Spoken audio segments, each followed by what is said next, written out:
يا الله يا رحمن يا رحيم يا كريم.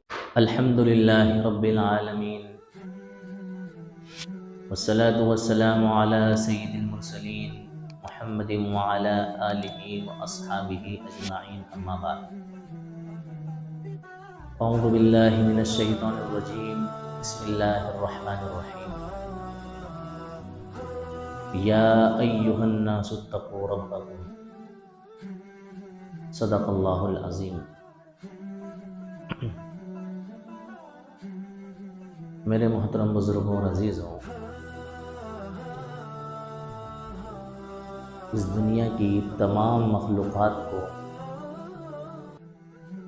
اللہ تبارک و تعالی نے پیدا فرمایا. جانوروں کو، پرندوں کو، چرندوں کو، درندوں کو، انسانوں کو، چیونٹیوں کو، جتنی بے شمار مخلوقات اس دنیا میں پائی جاتی ہیں، خشکی میں، تری میں،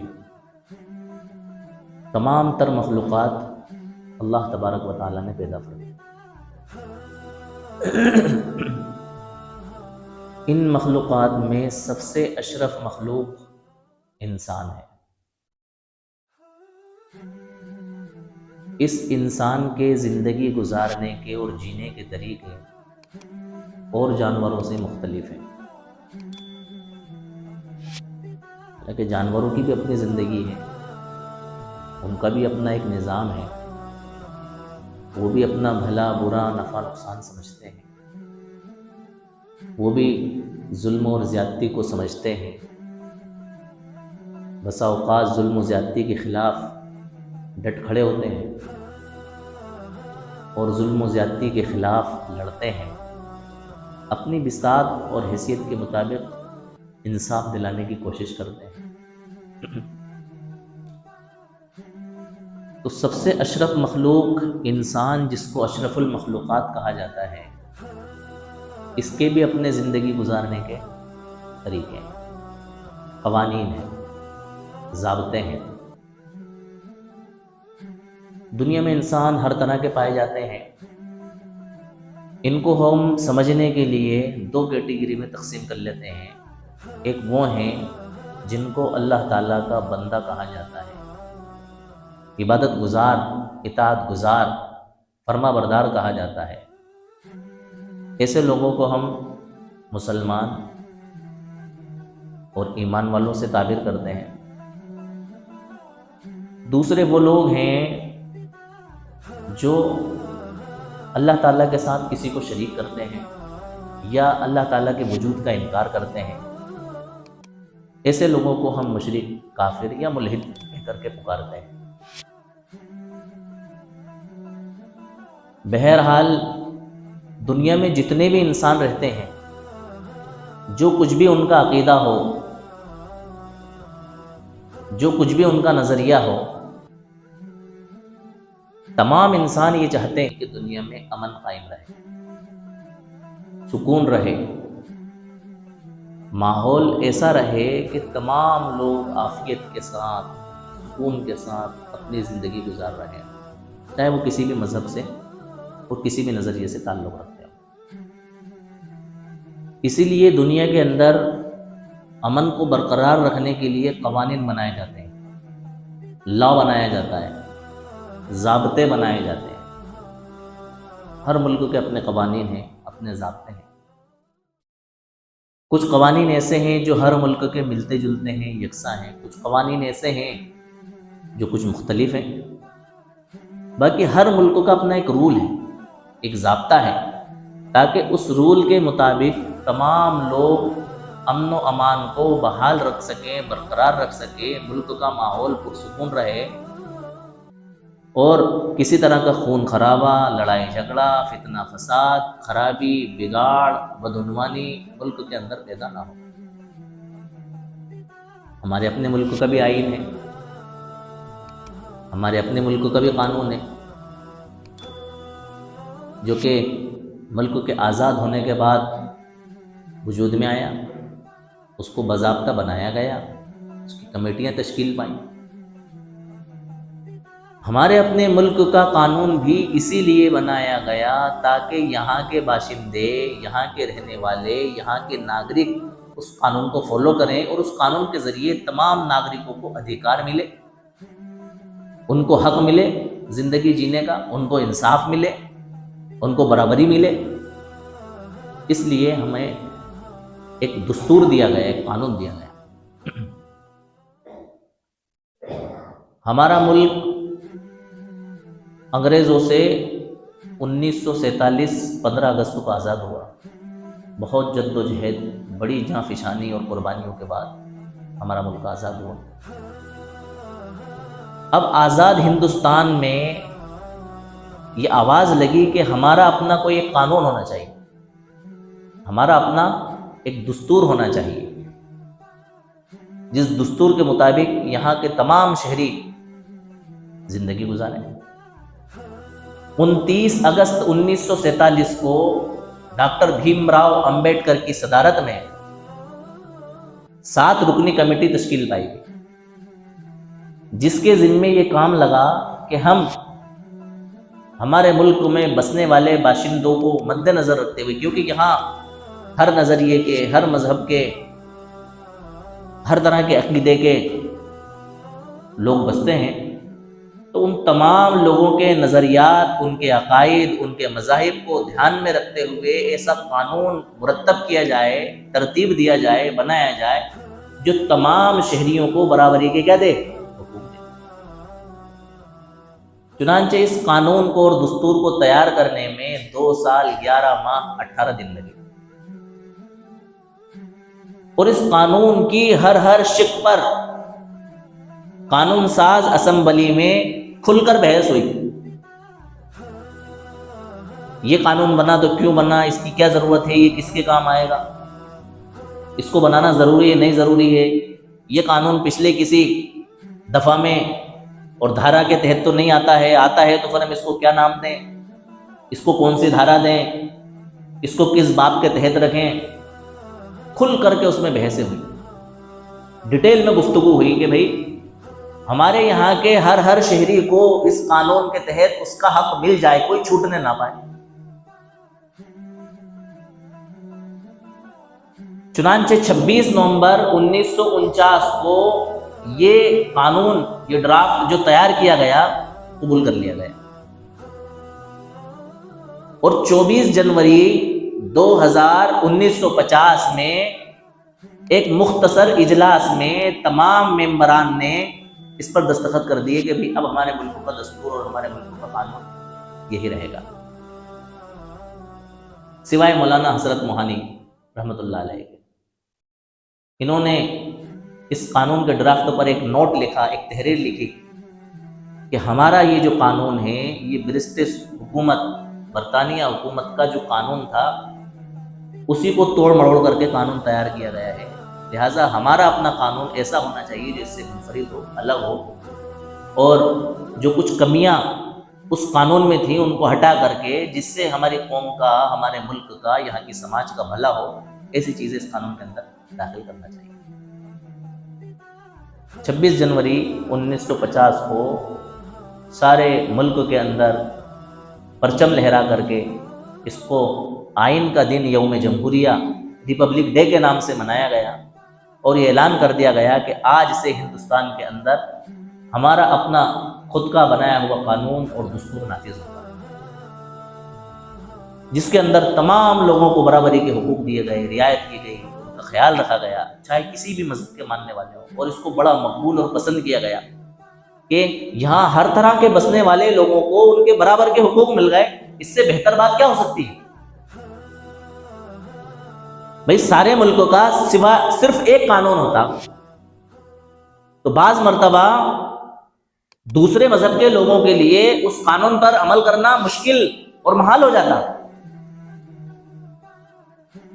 فرض کریں سارے ملک میں نکاح کرنے کا ایک ہی طریقہ اور ایک ہی قانون بنا دیا جاتا کہ کسی قانون کے تحت، کسی نظریے کے تحت، کسی اسٹائل میں آپ کو شادی کرنا ہے، نکاح کرنا ہے، تو وہ قانون جو کسی ایک قوم اور کسی ایک تنظیم، کسی ایک تہذیب اور کلچر، ایک مذہب کے ماننے والوں کے عین مطابق ہوتا، ان کے لیے تو وہ ٹھیک ہوتا، باقی جو لوگ اس طرح کا نظریہ اور عقیدہ نہیں رکھتے ان کے لیے مشکل کھڑی ہو جاتی ہے۔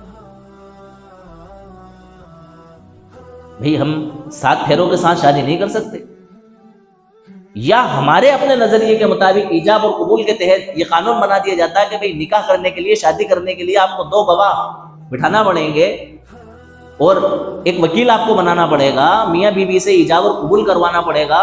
تو وہ لوگ جو مذہب اسلام کو نہیں مانتے، وہ اس قانون کو نہیں مانتے، وہ اس کا انکار کر دیتے کہ نہیں، یہ ہمارے نظریے، ہمارے عقیدے کے خلاف ہے۔ ہمارے یہاں مذہب اسلام میں اگر کسی عورت کو طلاق ہو جائے تو اس کا حکم یہ ہے کہ وہ 3 حیض آنے تک، 3 مرتبہ ماہواری آنے تک عدت گزارے گی۔ بہت سارے مذاہب کے اندر نہیں ہے، عورت جیسے ہی اس کو طلاق ہوئی یا جیسے ہی اس کو ڈیورس ہوا وہ آزاد ہے، جہاں چاہے شادی کرے، جہاں چاہے نکاح کرے۔ اگر ہمارے مطابق قانون بنا دیا جاتا تو بہت سارے لوگ اس کو اسلام کا حصہ سمجھتے ہوئے اعتراض کرتے، یا جہاں بہت سارے لوگوں کے یہاں یہ ہے کہ طلاق ہوتے ہی یا ڈیورس ہوتے ہی عورت آزاد ہے، جہاں چاہے شادی کرے، اس قانون کو قانون بنا دیا جاتا تو ہم لوگوں کو اعتراض ہوتا، ہمارے عقیدے اور نظریے اور اسلامی بنیاد کے خلاف ہے، ہم اس کو پسند نہیں کرتے۔ لہٰذا ہمارے اس قانون میں یہ توسیع رکھی گئی، یہ گنجائش رکھی گئی کہ ہر شہری کو اس کے نظریے کے حساب سے، اس کے عقیدے کے حساب سے، اس کے مذہب کے حساب سے، اس کی جو آستھا ہے اس کے حساب سے اس کو زندگی گزارنے کا، کھانے کا، پینے کا، رہنے کا، پہننے کا، اوڑھنے کا، عبادت کرنے کا، بزنس کرنے کا، کاروبار کرنے کا، جینے کا حق اور ادھیکار حاصل ہے۔ اتنی توسیع اس قانون کے اندر رکھی، اس انداز سے اس قانون کو بنایا گیا۔ مولانا حفظ الرحمان سہاروی رحمۃ اللہ علیہ ہماری طرف سے اس قانون ساز اسمبلی کے ممبر رہے، انہوں نے وہ تمام شقیں اور وہ تمام دفعات جو ہم مسلمانوں کی نمائندگی کرتی ہیں اور جس کی ہمیں ضرورت ہے، جو ہمارے دین کا حصہ ہیں، ان تمام دفعات کو انہوں نے قانون کے اندر شامل کروایا اور اس کو رکھا۔ 1950 کے بعد یہ قانون ہمارے ملک میں اور ہمارے وطن عزیز میں نافذ ہوا اور اسی کے مطابق فیصلے ہونے لگے، اسی کے مطابق لوگ اپنے مسائل کا حل کرانے لگے۔ اسی قانون کے تحت لوگوں نے یہ سمجھا کہ بھئی اب ہماری زندگی کیا ہوگی، پرامن ہوگی، ہمیں انصاف ملے گا، ہمیں حقوق ملیں گے، ہمیں برابری ملے گی، ہمیں برابر کا حق ملے گا، تمام چیزیں ہونے لگی۔ اور 1950 سے ہی 26 جنوری کو یوم جمہوریہ، ریپبلک ڈے کے نام سے منایا جانے لگا، اس عنوان پر کہ اب ہم آزاد لوگ ہیں، ہمارا ملک اور ہمارا دیش آزاد ہے، اب ہم آزادانہ زندگی گزاریں گے، ہم کسی کی ماتحتی اور غلامی کے اندر کوئی زندگی نہیں گزاریں گے۔ اس کا جشن منایا جانے لگا اور ہر سال زور و شور کے ساتھ اس کا جشن منایا جاتا ہے۔ اب سوال یہ پیدا ہوتا ہے کہ یہ جشن کیوں منایا جاتا ہے؟ اتنا آسان کیسے ہو گیا اور اتنی خوشی ہمارے لیے کہ ہم دیکھو، ہم ملک بھارت کے اندر بسنے والے لوگوں کے لیے 2 دن بڑی اہمیت کے حامل ہیں، 15 اگست اور 26 جنوری، یہ ہمارے قومی دن ہیں۔ بظاہر ہم ہندوستانیوں کو اور بھارتیوں کو ایسا لگتا ہے کہ ان دنوں پہ ہمارا تہوار ہوتا ہے، ہر ہندوستانی اور ہر بھارتی اس دن کے اندر خوشیوں کے اندر ڈوبا ہوا ہوتا ہے اور اپنے اپنے طور پر وہ اپنی خوشیوں کو کیا کر رہا ہوتا ہے، اظہار کر رہا ہوتا ہے۔ تو یہ جو جشن منانے کا دن یوم جمہوریہ کے طور پر، ریپبلک ڈے کے طور پر جو ہمیں ملا ہے، یہ اتنی آسانی سے نہیں مل گیا۔ اس کے لیے لاکھوں کروڑوں لوگوں نے اپنے خون کی قربانیاں پیش کی ہیں، اپنی جانیں پیش کر کے اس ملک کو آزاد کرا کے اور اس وطن عزیز کے لیے قربانیاں پیش کر کے، خون کی ندیاں بہا کر کے اس ملک کو آزاد کرا کر کے یہ دن منانے کا ہمیں کیا ملا ہے، موقع ملا۔ اگر ہم صرف 1857 سے، جس کو انگریزوں نے غدر کا نام دیا، جو بغاوت انگریزوں کے خلاف کھڑی ہوئی ہے 1857 میں، اس کے بعد سے 1947 تک کا اگر ہم وقت جوڑیں تو یہ 90 سال ہوتا ہے، 1-2 دن نہیں ہے، 1-2 مہینے نہیں ہے، 1-2 سال نہیں ہے، بلکہ کتنے سال ہوتے ہیں، 90 سال ہوتے ہیں۔ اس 90 سال کے اندر کتنا خون لوگوں نے اپنا بہایا ہے۔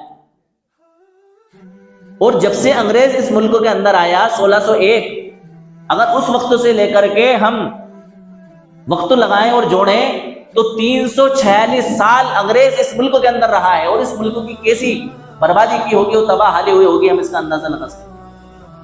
تجارت کی غرض سے انگریز اس ملک کے اندر آئے۔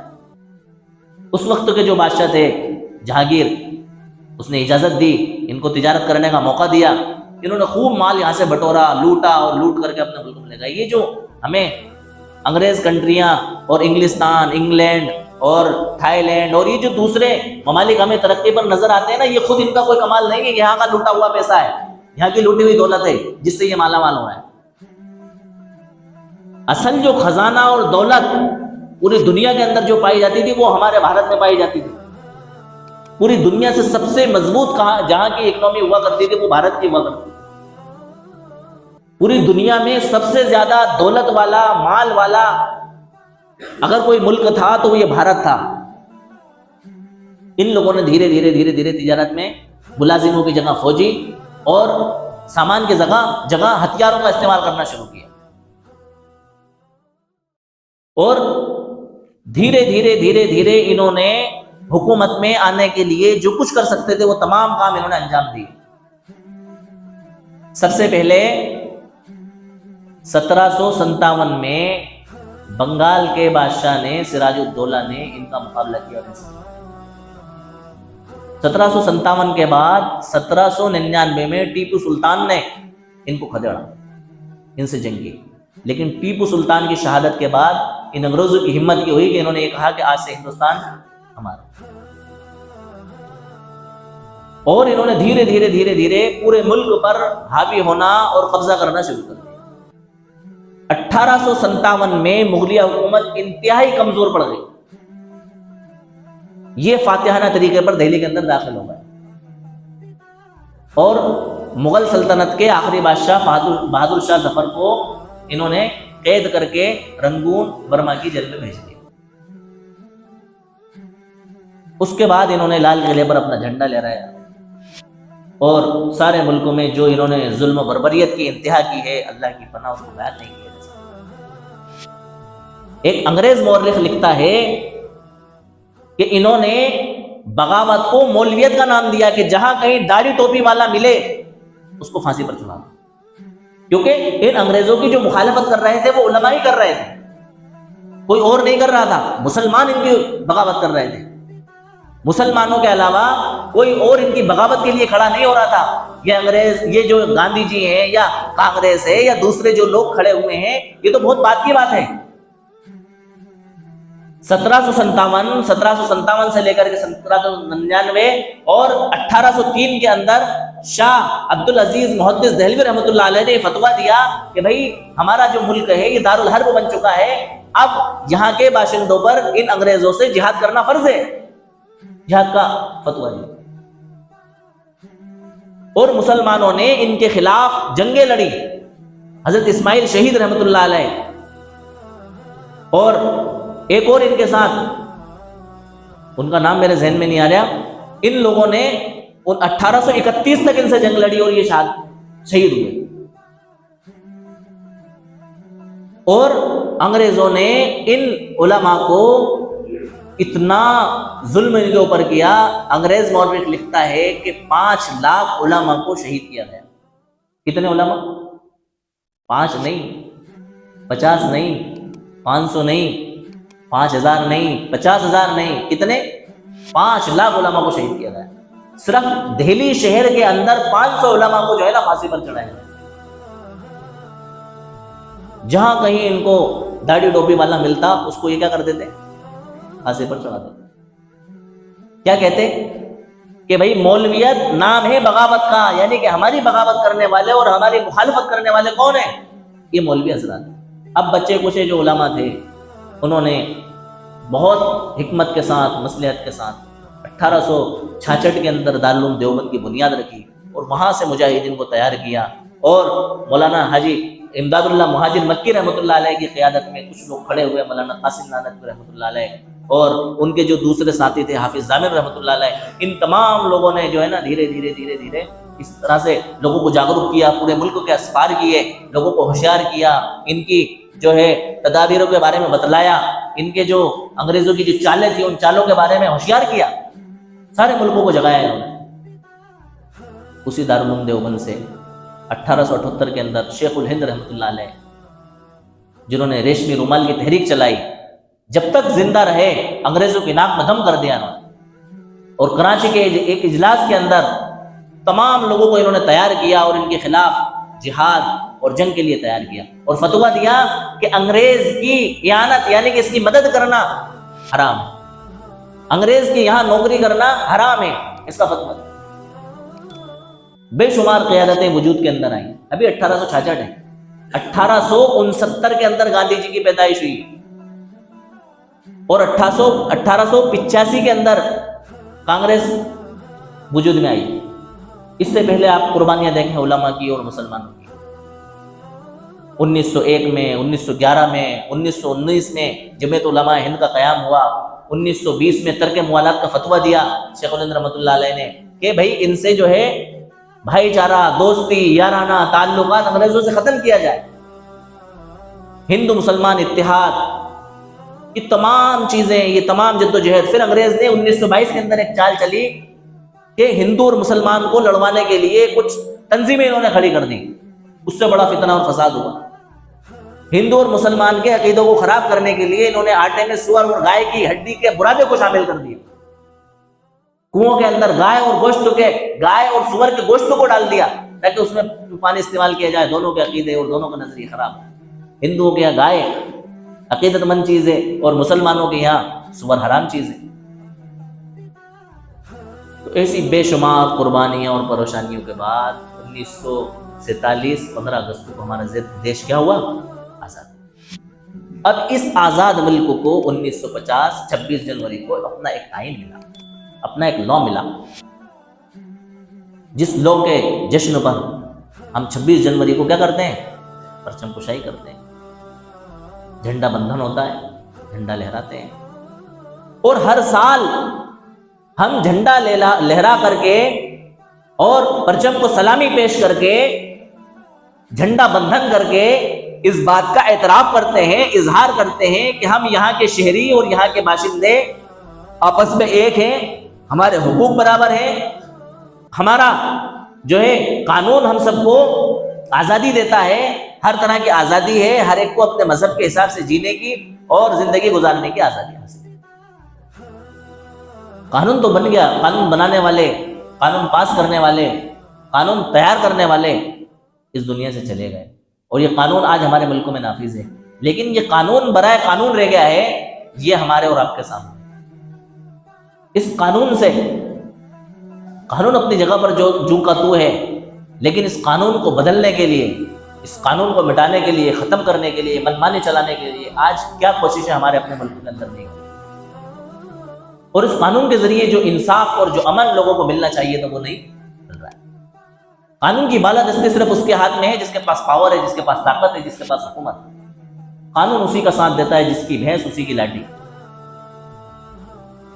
کئی ایک لوگ ایسے ہمارے اس ملک کے اندر ہیں جو قانون سے انصاف کی گہار لگا کر کے اور امید رکھ کر کے اس دنیا سے چلے گئے، لیکن ان کو آج تک انصاف اور قانون نہیں مل سکا۔ برسوں ہو گئے ہیں، سالوں ہو گئے ہیں، ان کی نسلیں کیس لڑ رہی ہیں، مقدمے لڑ رہی ہیں، لیکن ان کی نسلوں کو وہ انصاف اور قانون نہیں مل رہا۔ تو یہ دیش میں ہمارے جو قانون نافذ ہوا اور یہ جو ہمارے اپنے وطن کا لا بنا، دستور بنا، یہ اس لیے بنا تھا کہ اس کے ذریعے ہم کیا دیں گے؟ لوگوں کو انصاف دیں گے، ہمارے ملک میں امن قائم رہے گا۔ جس مقصد کے لیے یہ قانون بنایا گیا تھا وہ مقصد آج ہمارے اپنے ملک کے اندر پورا نہیں ہو رہا ہے۔ کوئی قانون نام کی کوئی چیز نظر آتی ہی نہیں ہے۔ جس کسی وبھاگ میں آپ چلے جائیں، جس کسی شعبے میں آپ چلے جائیں، رشوت اور کرپشن کے ذریعے قانون کی بالادستی کو بالائے طاق رکھ کر کے قانون کے خلاف تمام کام سر انجام دیے جا رہے ہیں۔ کوئی رول ہمارے وہاں بچا نہیں ہے۔ ہم سمجھنے کے لیے موٹی موٹی مثال ٹریفک قانون کی بات کر لیں آپ۔ ٹریفک رول کی کوئی چیز ہمارے یہاں ہے ہی نہیں۔ کتنے واقعات اس رول کے خلاف ہمیں روزانہ نظر آتے ہیں۔ جو ٹریفک پولیس کرمی ہوتے ہیں وہ رشوت لے کے چھوٹی موٹی رقم لے کے قانون کے خلاف اور قانون کے خلاف چلنے والوں کو ان پر کارروائی کرنے کی بجائے یوں چھوڑ دیتے ہیں۔ اب بتائیں، جس ملک میں کرپشن عام ہو جائے، جس ملک میں رشوت عام ہو جائے، جس ملک میں قانون پر عمل کرنے کی بجائے چند پیسوں پر عمل کر لیا جائے تو وہاں امن برقرار رہے گا؟ وہاں قانون رہے گا؟ ایسے ایسے لوگ جنہوں نے پتہ نہیں کتنے لوگوں کو جان سے مار دیا رشوت دے کر کے، انہوں نے اپنا کیس حل کرا لیا، وہ باہر ہیں۔ جن کو جیل کی سلاخوں کے پیچھے ہونا چاہیے تھا وہ اپنے گھروں میں محفوظ ہیں۔ بلکہ آپ کو یہ جان کر حیرانی ہوگی، جو لاکھوں لوگوں کے قاتل ہیں وہ اس ملک پر کیا کر رہے ہیں؟ حکمرانی کر رہے ہیں۔ جن پر ہزاروں مقدمات ہیں وہ کئی اسٹیٹوں کے وزیر اعظم، وزیر اعلیٰ بنے ہوئے ہیں، سی ایم بنے ہوئے ہیں۔ یعنی جو جتنا بڑا گنڈا اور بدماش ہے وہ اتنے بڑے پاور کے اندر ہے۔ یہ قانون تو اس لیے بنایا گیا تھا کہ یہاں لوگوں کی بدماشی کو ختم کیا جائے، ان کی گنڈا گردی کو ختم کیا جائے، ان کی تانا شاہی کو ختم کیا جائے۔ اس قانون کے تحت اگر ان کے اوپر کوئی کارروائی ہوتی ہے تو کارروائی کر کے ان کو خاموش کیا جائے، قانون کی بالادستی کو قائم کیا جائے۔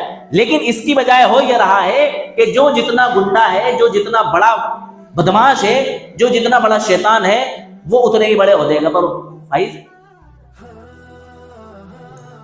تو اگر اس طرح سے اس قانون پر عمل ہوتا رہا کہ بدماشوں کو چھوڑتا جاتا رہا، گنڈوں کو آسانیاں اور سہولتیں دی جاتی رہیں، اور رشوت اور گھوٹالے اور کرپشن کے ذریعے ایسے بدماش لوگوں کو آزادی ملتی رہی، تو اس ملک کے اندر امن و امان قائم نہیں رہ سکتا، یہ ملک ترقی نہیں کر سکتا، یہ ملک آگے نہیں بڑھ سکتا۔ ہر سال 26 جنوری کا جشن ہمیں یہ یاد دلاتا ہے کہ ہمارا یہ ملک اسی وقت خوشحال ہو سکتا ہے اور اسی وقت ترقی کر سکتا ہے جبکہ اس قانون پر کیا کیا جائے؟ عمل کیا جائے۔ میں نے خطبے کے اندر ایک آیت کا چھوٹا سا ٹکڑا پڑھا، یا ایھا الناس اتقوا ربکم۔ اس کے اندر اللہ تبارک و تعالیٰ نے کسی مسلمان کو خطاب نہیں کیا، کسی اہل ایمان کو خطاب نہیں کیا۔ ناس کا ترجمہ نکلتا ہے لوگوں، اے لوگوں اپنے پالنے والے سے، اپنے پالن ہار سے ڈرو، یا ایھا الناس اتقوا۔ کون سا پالن ہار؟ وہ آگے ڈیٹیل ہے، جس نے تمہیں ایک ماں باپ سے پیدا کیا، جس نے تمہیں جوڑا جوڑا پیدا کیا، وہ میں نے آیت نہیں پڑھی، اس میں مجھے بحث نہیں ہے۔ میرا مقصد صرف اتنا ہے کہ تم اس رب سے ڈرو جو تمہارا پالن ہار ہے، تم مانو یا نہ مانو لیکن وہ تمہیں پیدا کرنے والا ہے، تمہیں پالنے والا ہے، تمہاری تربیت کرنے والا ہے، تمہیں چھوٹے سے بڑا کرنے والا ہے۔ تم مان لو تمہارا فائدہ ہے، نہ مانو تمہارا کوئی فائدہ نہیں ہے۔ جب تک تم اپنے نظریے میں یہ نظریہ داخل نہیں کر سکتے کہ ہمیں کوئی پیدا کرنے والا ہے، اس کے سامنے ہمیں مر کے جانا ہے، اس سے ہمیں ڈرنا ہے، وہ ہمیں دیکھ رہا ہے، خدا کی قسم دنیا کا کوئی قانون ایسا نہیں جس کے اوپر تم عمل کر سکتے۔ تمہارے اندر یہ احساس ہونا ضروری ہے، تمہارے دل و دماغ میں یہ خیال ہونا ضروری ہے کہ مجھے کوئی دیکھ رہا ہے، میں کسی کے نظر میں ہوں، مجھے مر کے جانا ہے، کسی کے سامنے حساب دینا ہے۔ جب تک تمہارے ذہن و دماغ کے اندر یہ نظریہ نہیں ہوگا، اس وقت تک تم دنیا کے کسی قانون کو پرامن قانون، پرامن لا اور دستور تسلیم نہیں کر سکتے اور اس کے اوپر عمل نہیں کر سکتے، اور دنیا سے بد امنی کو اور نا انصافی کو ختم نہیں کر سکتے، ظلم و زیادتی کو ختم نہیں کر سکتے۔ ظلم و زیادتی ختم کرنے کے لیے ایک ہی فارمولہ ہے، وہ ہے کیا؟ اللہ کا ڈر، اس کا خوف، اپنے پیدا کرنے والے کو ذہن و دماغ کے اندر رکھنا، اور وقتی طور پر نہ ہو، بعد میں اس کا احساس کرنا، مرنے کے بعد پوچھ تاچھ ہونے کا یقین ہونا، جو کہ دنیا والے لوگوں کے پاس میں نہیں ہے۔ تو میرے عزیزوں، ہر سال ہمارے درمیان میں 26 جنوری آتا ہے۔ 26 جنوری کو ایک جشن ہوتا ہے، 15 اگست کو ایک جشن ہوتا ہے، یہ چلا جاتا ہے، یہ کچھ یادیں ہمیں تازہ کراتا ہے۔ جن یادوں میں سے کچھ یادیں وہ ہیں جو میں نے آپ کے سامنے بتائی ہیں کہ ہر سال ہم سے یہ زبان حال سے چیخ چیخ کر کے ہمارا یہ ترنگا اور ہمارا شم، ہمارا یہ خوبصورت سا ترنگا ہمیں یہ یاد دلاتا ہے کہ بھائی ہمارے ملک میں امن ہونا چاہیے، یہاں کے تمام شہریوں کو برابر کے حقوق ہونا چاہیے۔ آپ سچے دل سے کہیں کہ تمام لوگوں کو برابر کے حقوق نہیں ملتا ہے۔ نا انصافی ہمارے ملک میں اعلیٰ درجے پر ہے، جس کا کوئی مقابلہ نہیں ہے۔ تمام شہریوں کو رعایت اور مراعات اور مساوات جو ملنا چاہیے وہ صرف چند ایک لوگوں کو مل رہی ہے، تمام شہریوں کو نہیں مل رہی ہے۔ میں صرف مسلمانوں کی بات نہیں کر رہا ہوں، مسلمانوں کے علاوہ اور بہت ساری کمیونٹیاں پائی جاتی ہیں، کرسچن پائے جاتے ہیں، سکھ پائے جاتے ہیں، اور اپنا کیا ہے یہ جین پائے جاتے ہیں، مجوسی پائے جاتے ہیں، بدھسٹ پائے جاتے ہیں، بے شمار مذاہب کے لوگ ہمارے یہاں پائے جاتے ہیں۔ تمام لوگوں کو برابر کے حقوق ان کی تعداد کے لحاظ سے نہیں مل رہا ہے، ان کو جو انصاف، ان کو جو آزادی ان کی عبادت کے لحاظ سے، ان کے عقائد اور نظریات کے لحاظ سے ملنا چاہیے وہ نہیں مل رہی۔ چند سالوں سے تو ہم مسلمانوں کا بھی یہ حال ہے کہ ہمارے ساتھ جو کچھ ہمارے پرسنل دینی معاملات کے اندر دخل اندازی ہو رہی ہے وہ کسی سے ڈھکی چھپی نہیں۔ یہ ہمارے آئین کے خلاف ہے، ہمارے دستور کے خلاف ہے۔ جو دستور، جو آزادی، جو حق ہمارے اپنے دستور اور قانون نے ہمیں دیا ہے، اس کی خلاف ورزی سراسر اس طور پر ہو رہی ہے کہ ہم مسلمانوں کے دینی معاملات کے اندر مداخلت کی جا رہی ہے، اور قانون کو بدلنے کے لیے نیا قانون تیار کیا جا رہا ہے تاکہ قانون کے ذریعے قانون کو کیا کیا جا سکے، ختم کیا جا سکے، نا انصافی کا راستہ ہموار کیا جا سکے، بد امنی کا راستہ ہموار کیا جا سکے، ظلم و زیادتی کا راستہ قانون کی آڑ میں ہموار کیا جا سکے، نکالا جا سکے۔ چور راستوں کے ذریعے جو قانون تھا اس قانون کو تبدیل کر کے اور بدل کر کے ایک کمیونٹی کے لوگوں کو ٹارگٹ کر کے ان کا حق دبانے کی، ان کے ساتھ زیادتی کرنے کی ناپاک سازشیں اور کوششیں چرم سیما پر ہیں، جو کسی سے چھپی ہوئی نہیں۔ ہم اس 26 جنوری 2026 کے عنوان سے، اس تقریر کے ذریعے، اس بیان کے ذریعے، اور جو پروگرام سوموار کے دن، پیر کے دن 26 جنوری کا تمام لوگ اپنے اپنے محلوں میں، گلی کوچوں میں، شہر میں، سڑکوں پر، گلیوں میں، مدرسوں پر اور اسکولوں میں اور سرکاری استھانوں پر جو پرچم کشائی ہوتی ہے، جو جھنڈا بندھن ہوتا ہے، اس کے ذریعے ہم یہ پیغام دیتے ہیں کہ اس ملک کو اگر ترقی کی طرف لے جانا چاہتے ہیں، اس کی بحالی کو برقرار رکھنا چاہتے ہیں، تو یہاں کے تمام شہریوں کے ساتھ برابری کی بات کرنا کیا ہے، ضروری ہے۔ تمام لوگوں کو ان کا حق دینا ضروری ہے، ان کو انصاف دینا ضروری ہے۔ اگر آپ حاکم بنے ہیں تو حاکم آپ کو اس لیے بنایا ہے تاکہ تم اپنی رعایا کا حق ادا کر سکو۔ اگر آپ اس قابل نہیں ہو تو آپ اس عہدے کو چھوڑ دو۔ امامت وہ کرے جو امامت کے قابل ہو، جو امامت کرنے کا اہل نہ ہو اس کو امامت کے لیے کھڑا نہیں کیا جاتا ہے۔ قائد وہ بنے جو قیادت کرنے کے قابل ہو، جو قیادت نہ کر سکتا ہو وہ قیادت کے لیے نہ مرے اور قیادت سے دستبردار ہو جائے۔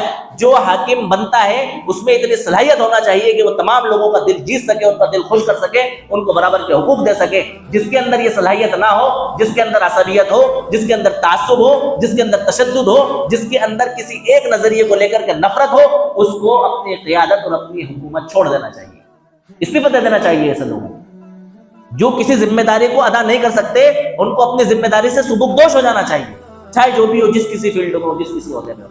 اللہ تبارک و تعالی ہمارے ملک کو نظر بد سے بچائے، اللہ تعالی ہمارے ملک کے اندر امن و امان کو قائم رکھے اور ہمارے آئین اور دستور کو برقرار رکھے۔ وآخر دعوانا الحمدللہ رب العالمین۔